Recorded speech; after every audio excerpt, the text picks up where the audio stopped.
Hi everyone, my name is Mark Romano, and if you can't tell from the fancy lab jacket and the spiffy safety goggles, I'm a physics teacher.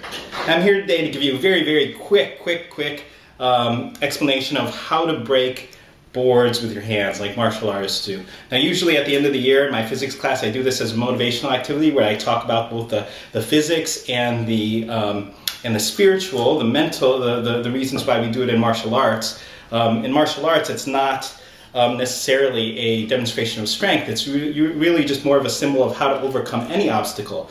You're overcoming this physical barrier, but the ways that you use your body and the techniques that you use are indicative of what you would use in any situation to overcome any obstacle. So that's what I'm going to talk about really quickly right now to see if I can get it into a 2 or 3 minute kind of video, very much for our ADD-induced brains, thanks to things like Vine and other videos like that. So let's see. So the first step in overcoming any obstacle is to focus. You can't surpass a problem by just hoping it will go away, by ignoring it. You have to recognize it.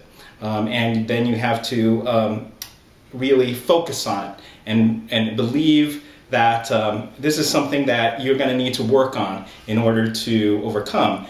And the ways that we do that with breaking a board, you have to focus on the board. You can't close your eyes and try and break it. You'll miss, or you'll hit your hand in a way that will make it hurt. So you got to be focused. Just like also with baseball, if you want to use another analogy, keep your eye on the ball. If you don't keep your eye on the ball, you're going to miss it. Okay. So second, after being focused, you have to come up with a plan. Problems don't solve themselves. You have to set very strict rules to follow, know what your weaknesses are, know what the problem is, and come up with a way to solve it. And then stick to that plan.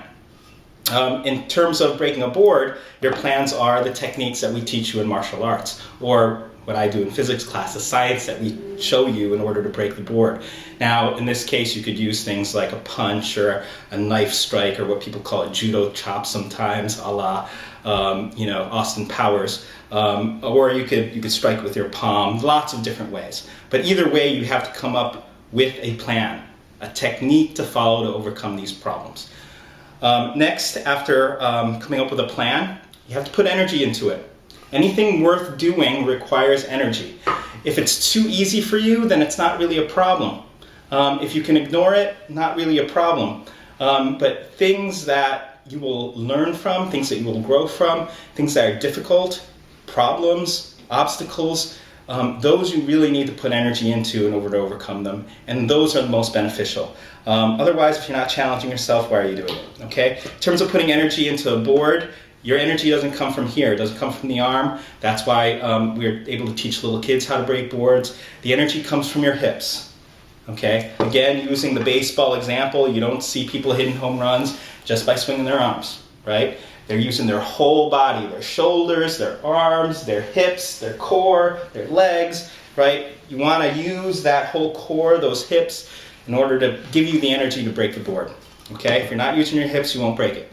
If you're not putting energy into solving your problems, you won't overcome them. Okay? So that's focus, plan, energy. Fourth step is to follow through. Okay?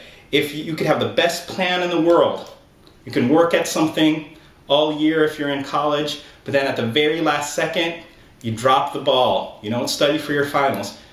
You won't do as well as you could have done, or worse, you could even fail. Your problems are still going to be there. You won't accomplish those goals that you want to. Same thing with breaking a board.